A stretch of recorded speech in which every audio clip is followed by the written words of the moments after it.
ছুটির দিনের বাজার পরিস্থিতি জানতে চলে যাচ্ছি কারণ বাজারে ওয়ালিদ সাকিবের কাছে। আর সাকিব, আজকের বাজারে নিত্যপণ্যের দাম কেমন দেখছেন জানাবেন।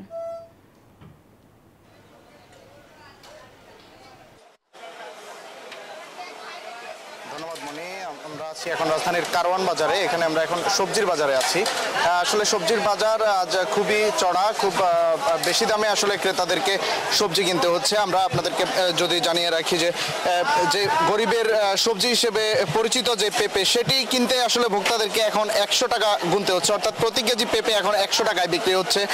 এছাড়া বেগুনের দাম যদি বলি, বেগুনের দামও 100 টাকা কেজি বিক্রি হচ্ছে। এছাড়াও সব ধরনের লাউ, শসা, এরপর টমেটো, চিচিঙ্গা, ধুন্দল, এগুলো 50 থেকে 60 টাকা দামে আসলে বিক্রি করা হচ্ছে রাজধানীর কারওয়ান বাজারে। আমরা সকাল থেকে আসলে চালের বাজারে ছিলাম। আমরা চালের বাজারে আমাদেরকে চাল বিক্রেতারা আমাদেরকে জানিয়েছেন যে চালের দামও আসলে কিছুটা বেড়েছে। তো যদি বলি যে প্রতি কেজি মোটা চাল আসলে এখন 50 টাকায় আসলে বিক্রি হচ্ছে।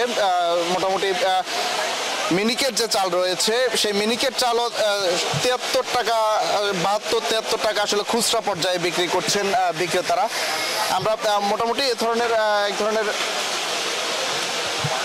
তো এই ছিল কারওয়ান বাজার থেকে আসলে নিত্যপণ্যের যে দাম, সেটির সর্বশেষ। সাকিব, আপনাকে ধন্যবাদ যুক্ত হবার জন্য।